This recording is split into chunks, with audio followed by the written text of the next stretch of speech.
Hello there, welcome to the Saroy channel, wherever you are in the world. How are you doing? I do hope you're doing remarkably well. I'm doing very well, thank you very much.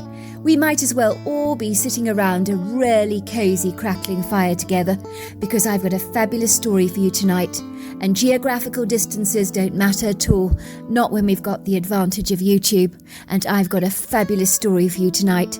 So before we get started, don't forget the 2 rules. 1, you have to get yourself that fabulous drink, whatever it is. And if I don't know about it, I'd like to hear about it. And then, of course, gather together to listen to this story.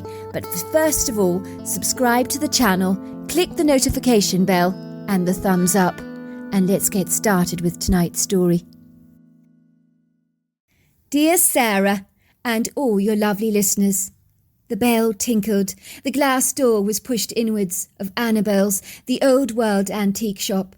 An elderly woman with white curly hair burst through the door, along with a blustering gust of unwelcome, stinging, icy Arctic air that entered with her, causing the cool temperature of the shop to plummet considerably.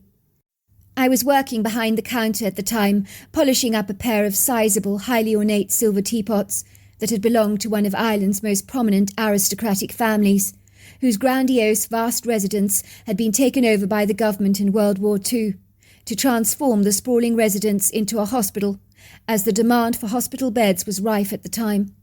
My father's antique shop had acquired some of the family's highly esteemed heirlooms, these silver Rococo teapots being among some of them. For they had entertained, for lavish high teas, the likes of George Bernard Shaw, Yeats and Lady Gregory, Ireland's greatest woman. So there would be many eager buyers, more than a little enthusiastic, to own such an invaluable possession. I began vigorously rubbing away years of tarnished metal that was so black that this was no easy job.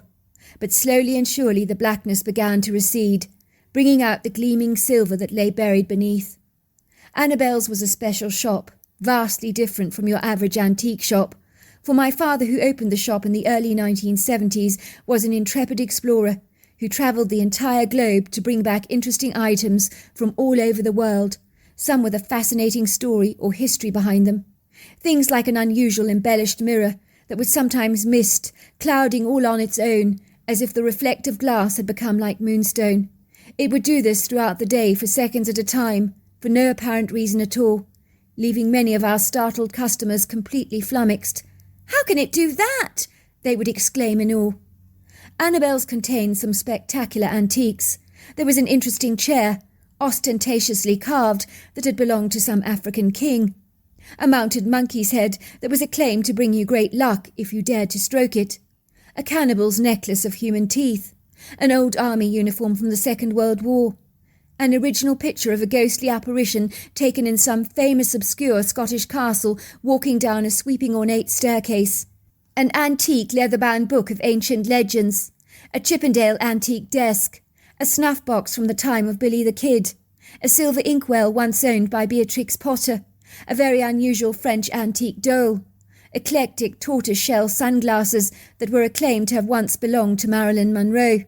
All kinds of stuff like that, along of course with your usual less colourful items that you would invariably find in other antique shops as well. Yet it was my father's passion to buy items of history with a story behind them, for people love purchasing the unusual and bizarre. But an item with a story always quadrupled its value on every conceivable level, for it would seem people loved stories of any kind, as indeed did I, especially stories so outlandish and incredulous they seemed almost impossible to believe. I looked up as the old woman began to approach me cautiously, with the reluctant stealth of a leopard, along with an air of indifference that gave me the distinct impression she would rather be anywhere else in the entire world than in this charming, idiosyncratic antique shop, where you could find all kinds of unusual, spectacular gifts, from the eclectic, vintage, to the avant-garde, and even the futuristic. Indeed, we had it all, to appeal to every imagination, every taste, every style. After all, one man's junk may just indeed be another man's treasure. I could see she was limping as she shuffled along awkwardly on her walking stick, in a very flat pair of navy blue court shoes, her willowy ailing body clearly taking strain under her enfeebled lumbering efforts to reach the desk, rather like a half-uprooted gnarled tree battling against the precarious current of a feisty wind. She was fragile, about 4 foot tall, with a skin so fine it was almost translucent. I could see her frenzied pale blue eyes darting around the shop like a ferret, as if she was looking for something of great significance. She looked like a woman deeply troubled, discomposed if you like, as if something had truly ruffled her feathers. "Need any help?" I asked the prostrate woman, giving her a warm, encouraging smile. I knew better than to pounce on people when they entered the shop, as most people preferred to be left to themselves, to meander around, whilst marvelling in all the items on display. She did not respond to my smile. Her face was fixed, her intent purposeful, her gait determined. "I'm looking for a ring," she said. "A blue sapphire, to be exact." "Well, let's see if I can be of any help," I said, reaching into a glass cabinet in front of me, drawing out onto the glass counter a vast selection of antique rings to show her. "What did you have in mind? I've got several sapphire rings, as it happens, right here. Some of them are really quite beautiful. Now this one here is terribly, terribly pretty. I have been told it's about 200 years old. It's rumoured that this beguiling, exquisite piece may have been worn by Grace Kelly, but I'd like to specify it's only a rumour." The woman wilfully ignored my words. While her attentive eyes were industriously engaged, they travelled down the long column of rings that were so elegantly displayed against the dark velvety cushioned upholstered padding of the ring box. It was like her eyes were examining every single ring in detail, as if her life quite literally depended on it. "It's not here," she said finally, her frightened brown eyes registering alarm.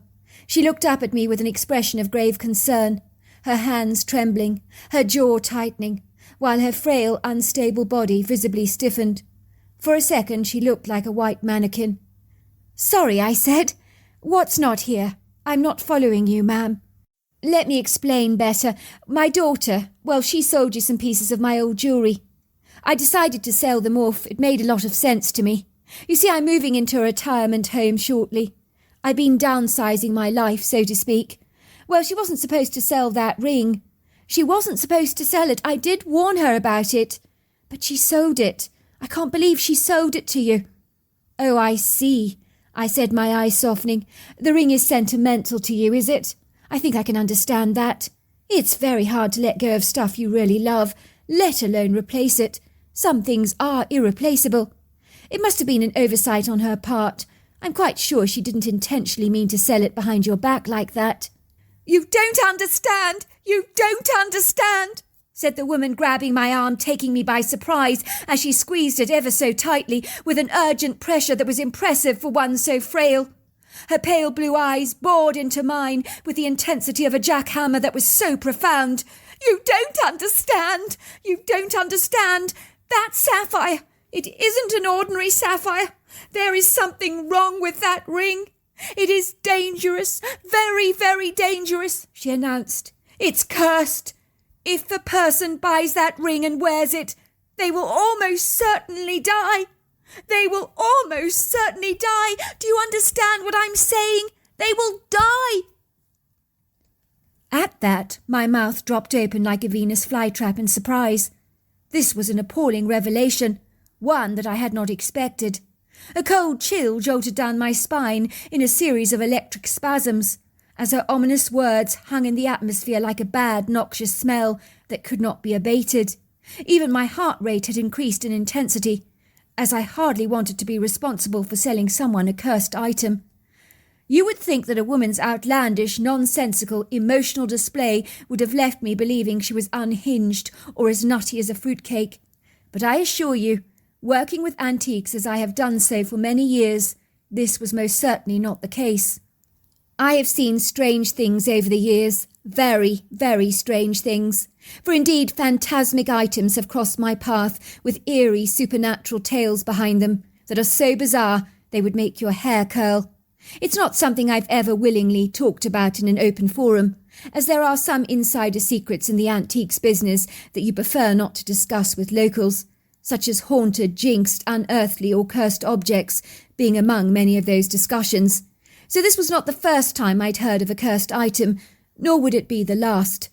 I had enough quintessential experience behind me to know that the woman's outrageous claims may not be as preposterous or as far-fetched as they initially seemed. "I suppose you're going to think I'm silly, a silly batty old woman," she said, with my head in the clouds, but I assure you I'm not. I need that ring back. I need it back desperately. If someone wears that ring, it will likely kill them. I'm not exaggerating about this, believe me, I know. Now, it's a pretty oval sapphire. It's surrounded by a cluster of white diamonds. Do you recall selling it at all?" "As it happens, I do.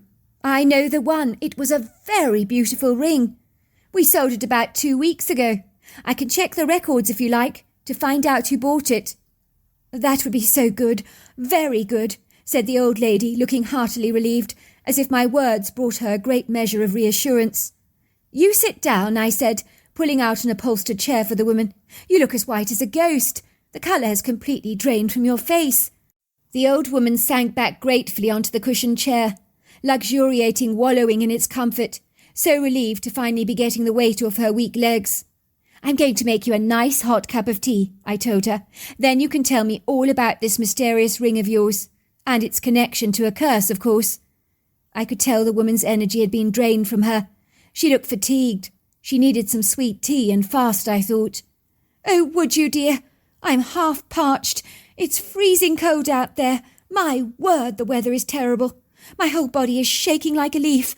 I'm not used to shopping around town these days, especially in wintry conditions like this. My body's not as agile as it used to be. I do get terribly tired." "Of course you do," I said. "It's perfectly understandable." Before long, the woman was sitting opposite the counter, drinking a cup of piping hot sweet tea.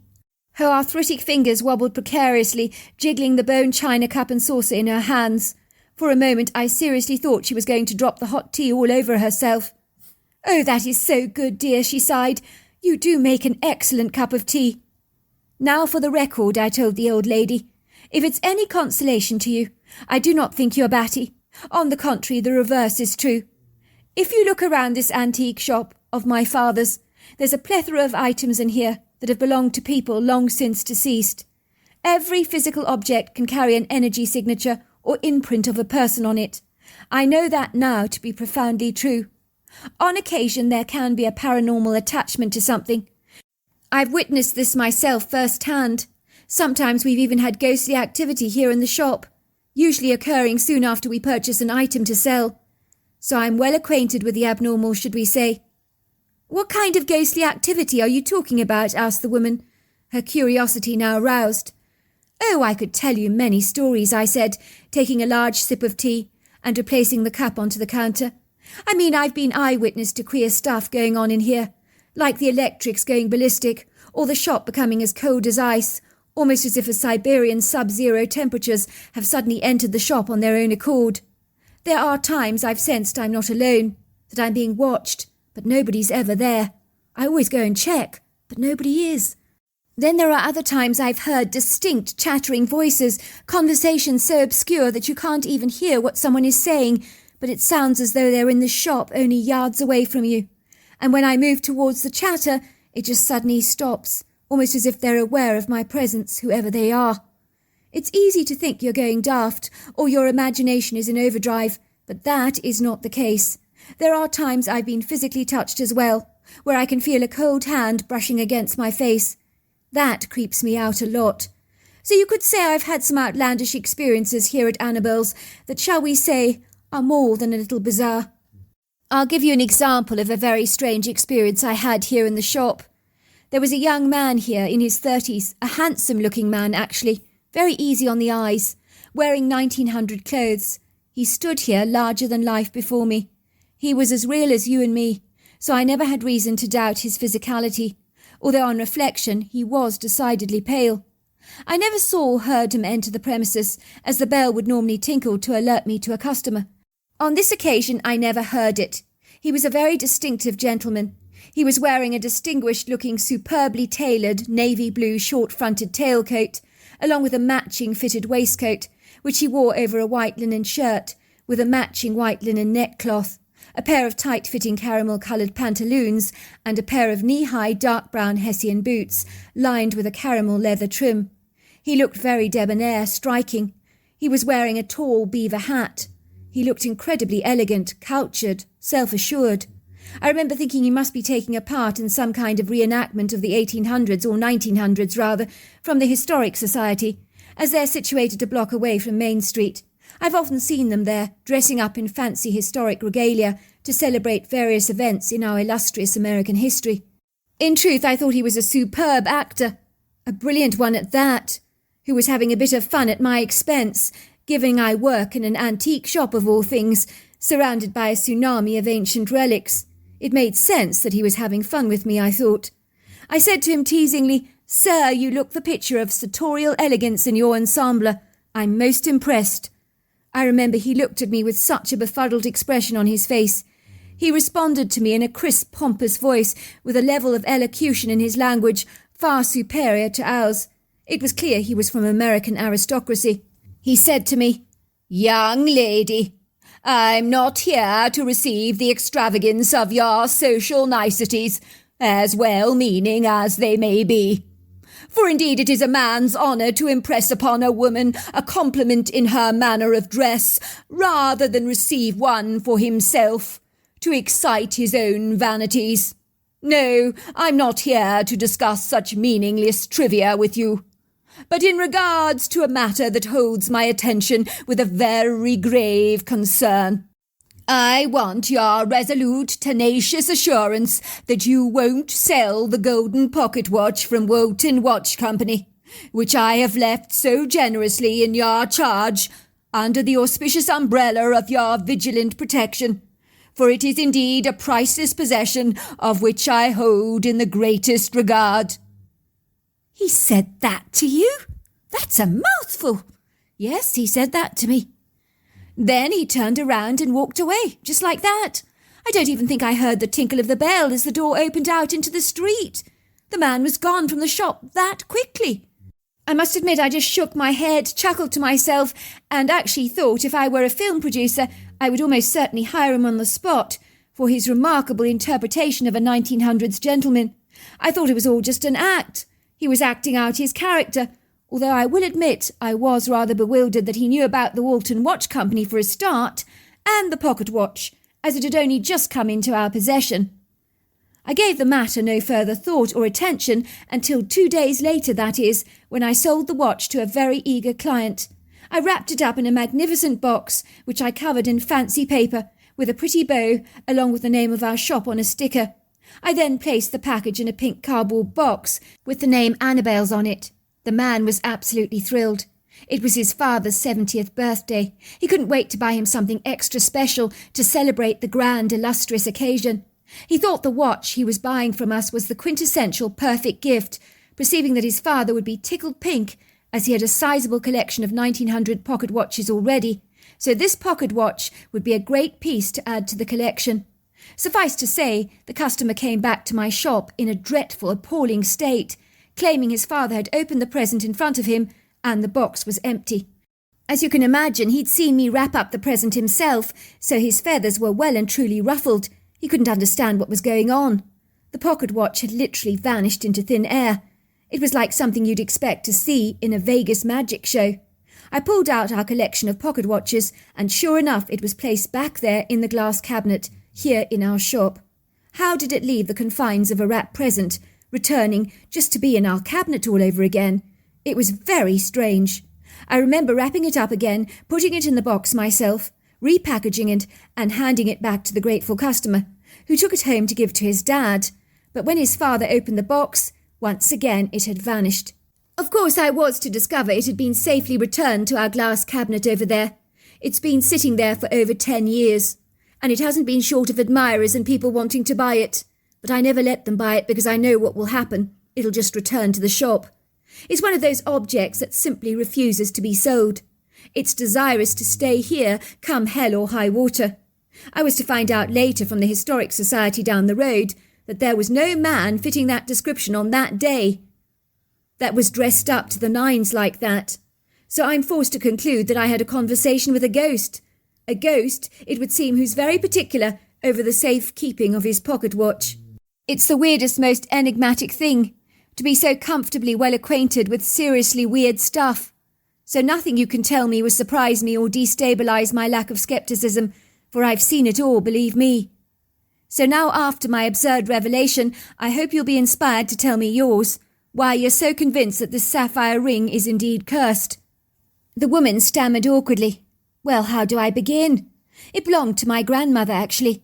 It was her engagement ring from my grandfather. She always loved sapphires. Anyway, shortly after they got married, they went to Africa for their honeymoon. It was a form of celebration. They loved Africa.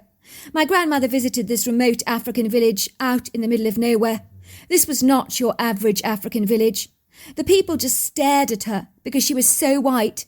They'd never seen a white person like her before a day in their lives, especially one so fair. The children ran up to my grandmother, touching her skin in reverent awe, unable to believe how light it was. They were talking to each other excitedly, exuberantly, regarding my grandmother as if she was some kind of a goddess.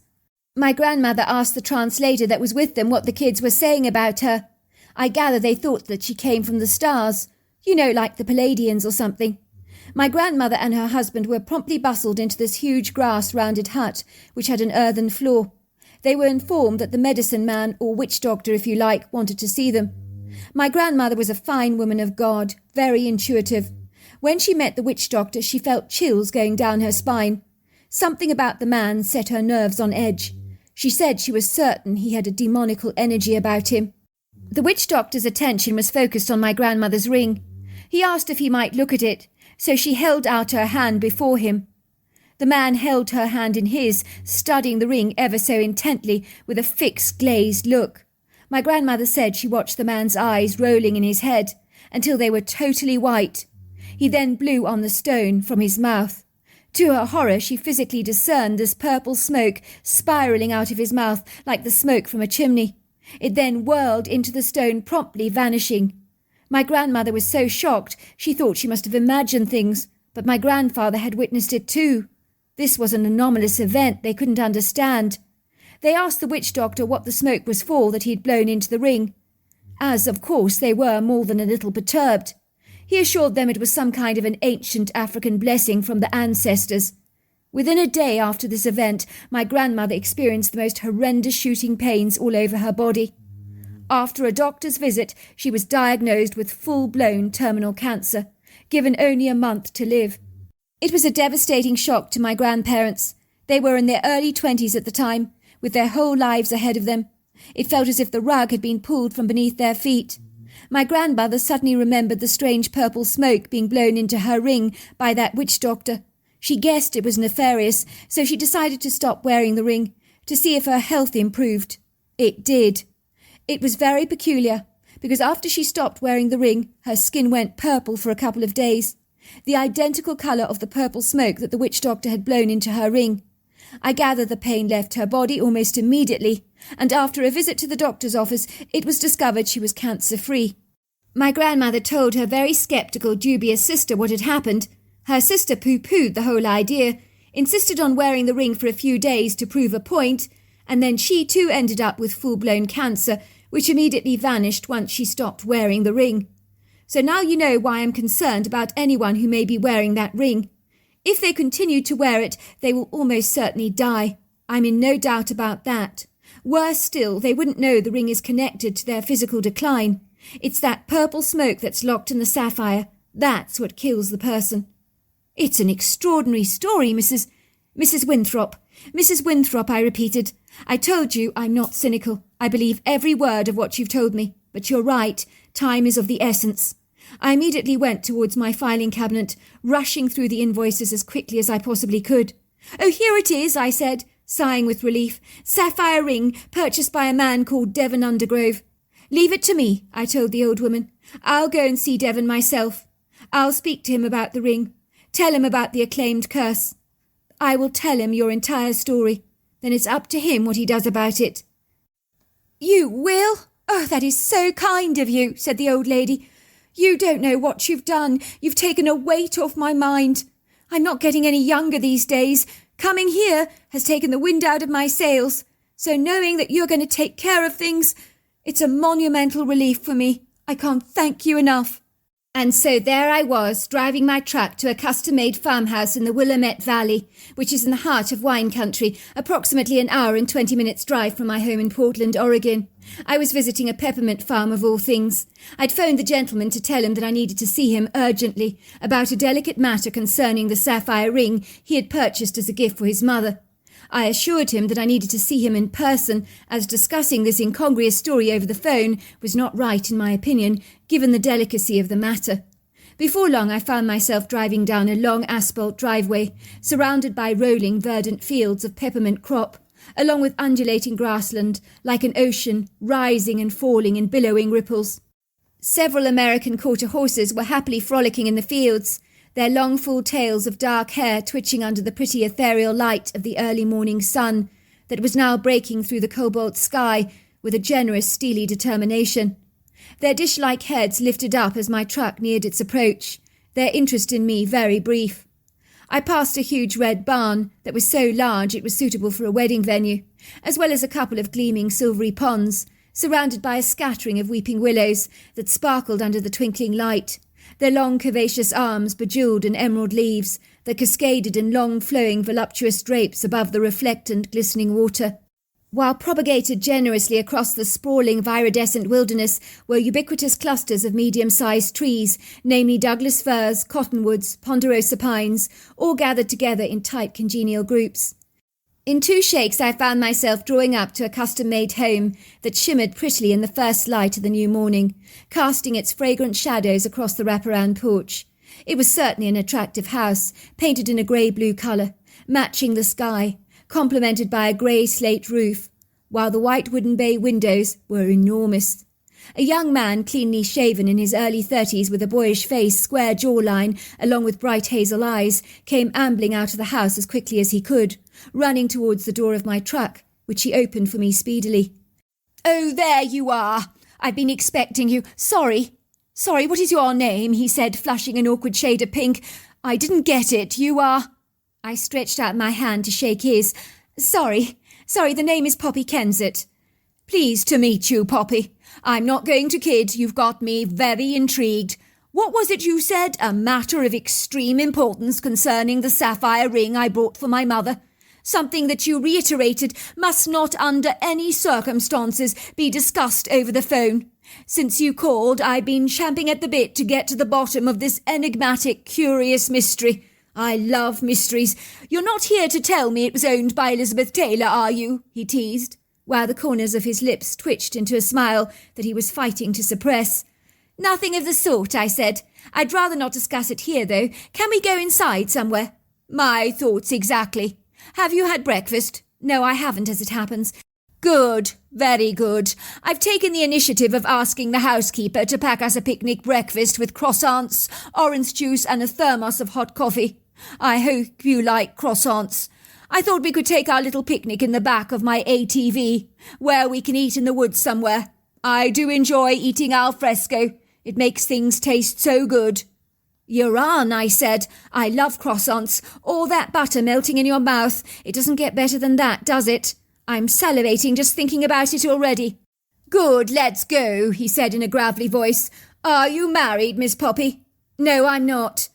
"The day's getting infinitely brighter. An unexpected, serendipitous date in the woods with a very attractive woman, if I may say. I'm very fortunate indeed. Come this way." I flushed at his unexpected flattery, my skin burning a bright red, following him to his ATV vehicle. Before long we were driving through the countryside, up and down the precipitous hilly slopes, through the wooded sanctuary, where he finally parked the ATV outside a large Douglas fir tree, where we found the perfect place to picnic on the electric green forest floor. I carefully spread out the picnic blanket, flattening it out with my hands over the rambling undergrowth, while Devon opened the basket and proceeded to pull out a delectable spread that was ever so extravagant. If that wasn't enough, he opened a bottle of champagne to add some glamour to the occasion.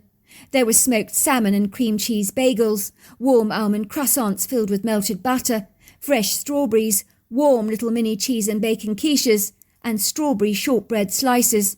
"Wow, this is certainly some spread. Do you do this for all your dates? Because if so, I am very impressed.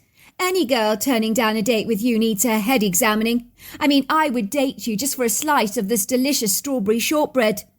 Well, I'd like to think that it's not just the shortbread that is so beguiling. I've been told I've got nice eyes. I giggled. You should know better. A fish does not bite at the bait if it knows it's there.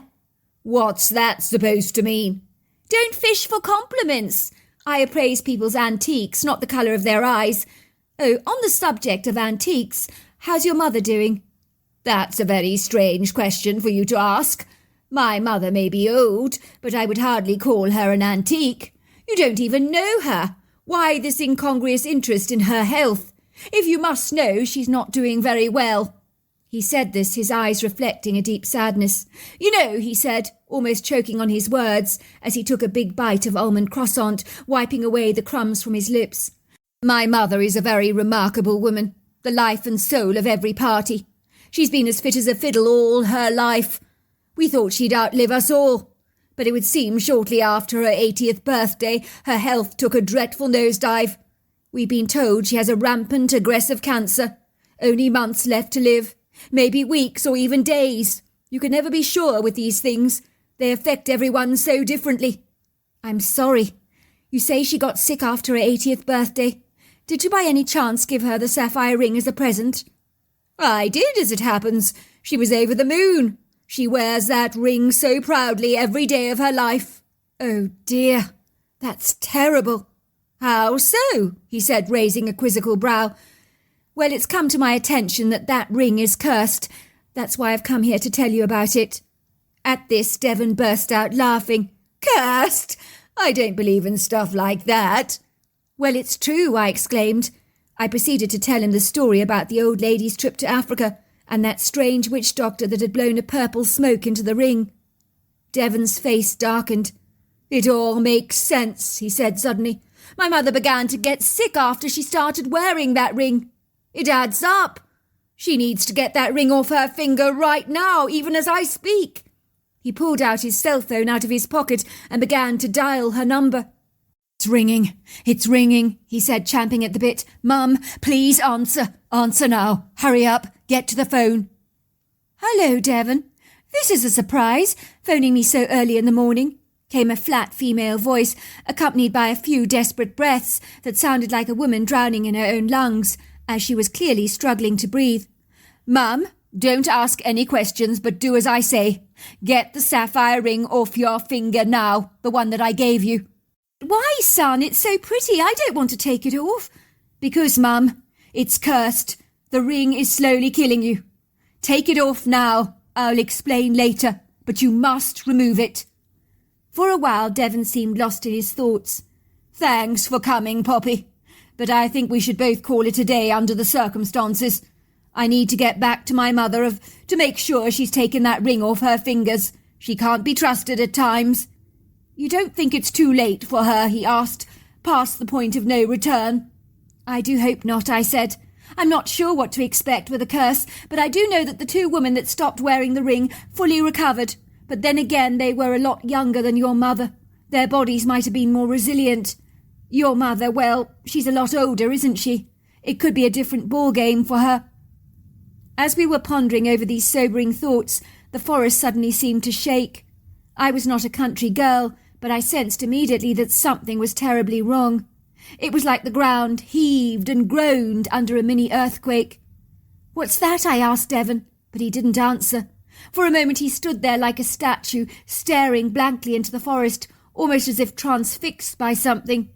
He then put his finger on his lips to indicate for me to remain very quiet. The rumbling sound continued. It sounded like the ground was thumping under the weight of a hefty herd of bison.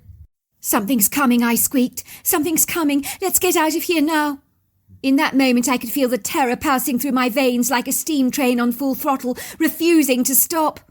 Devon remained still, unresponsive to my words, while the thundering noise loomed ever closer. The ground was now crashing under a heavy footfall. Then we saw her, standing before us, towering at 8 foot tall. It was a Bigfoot, a female Bigfoot. My mouth dropped open in astonishment, my eyes growing as wide as saucers, while my whole body trembled in terror. For I knew I was standing yards away from an apex predator, I could hardly dare to believe it. I had seen the remarkable footage of the Bigfoot taken in Bluff Creek, but this creature was exceedingly different. For a start, she was lankier, leaner, more muscular, her breasts small and pert, her hair the colour of a raven's feathers, gleaming with a vibrant, robust health that carpeted her body in a luxurious coat of long flowing hair, which was less thick under the armpits and on the knee area. The thing that took me off guard, jolting my surprise out of its comfort zone in a blinding, revelatory light, was the human face of the creature. Granted, it was set in a pyramid-shaped head, possessing a short neck, but with the exception of those key discrepancies, the creature was almost entirely human, only her build was on a much larger, more impressive scale than that of ours. So yes, she was exceedingly intimidating. The creature was startled to see us, very startled. She hadn't expected to be caught out like this, but I visibly relaxed when I saw her eyes. They were kind, warm, congenial, so I knew she meant us no harm, despite her intimidating facade. I could see that she was a gentle creature. Devon was trembling, but not with fear, with wondrous excitement and awe. He pointed towards our picnic basket. "Over there," he said to the creature. "Help yourself." The creature seemed to understand his generous overtures. Needing little encouragement, she glided over to the picnic basket, lifting out the champagne bottle, taking a large swig in her mouth, swallowing a glug of the fizzy alcohol, shaking her head in disgust, as if to say, "Boy, that's revolting." But just to make absolutely sure her first impressions were accurate, she then took another swig, shaking her head again in disgust. At that, Devon and I burst out laughing. The creature sensed she had an amused audience. I think she liked it. She decided she enjoyed the attention, and receiving all this attention wasn't so bad after all. And she was possibly a teensy-weensy bit enjoying the whole thing. So she finally took a swig of the champagne again, but this time put on an exaggerated expression about her level of disgust in regards to the fizzy liquid, which had us both roaring with laughter. I discerned a very pleased twinkle in her eye. We continued to watch her as she ruffled through the picnic basket with an enthusiastic fervour. No prizes for guessing what she pulled out of the basket first. The strawberry shortbread. Of course, what else would it be? We watched as she took a bite. The orgasmic expression of ecstasy on her face was so heightened it would have made a sailor blush. The creature knew how to savour every single mouthful, eating it slowly, deliberately, chewing it thoroughly, wallowing in the crisp texture and rich sweetness. We watched her for easily over 20 minutes, devouring all that delicious strawberry shortbread, until there was absolutely nothing left behind but a few crumbs. She appeared unfazed, undaunted, and unoffended by our presence. Once she'd finished the shortbread, she nodded briefly at us, lifted the basket and the champagne bottle as well, which really was rather strange given she couldn't stand the taste of it, and then she disappeared into the woods. She moved away from us, almost floating as she did. "What's wrong?" I said, looking at Devon's hazel eyes, misting over with clouds of tears. "What's wrong?" "What's wrong?" said Devon. "I've lived in the Wilmite Valley all my life, and then after meeting you today, I asked the universe for a prominent sign that my mother would make a swift recovery. And we so happened to chance upon the most easy, chilled, laid-back Bigfoot. I mean, what's the chance of that happening?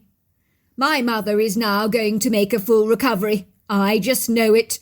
The Bigfoot is a clear sign to me." And she did. Days after removing the ring from her finger, her skin took on a purple hue. Then it all faded. Her energy returned. The cancer vanished. Sometimes life can be serendipitous, for if it had not been for that cursed ring, I would never have met my future husband, as Devon and I are now very happily married. The chances of us ever crossing paths were incredibly remote. So there definitely is an intrinsic plan behind everything. So there you are. That's my story. Wow, what an incredible story. If you enjoyed it, don't forget to subscribe to the channel. Until next time, goodbye and good night.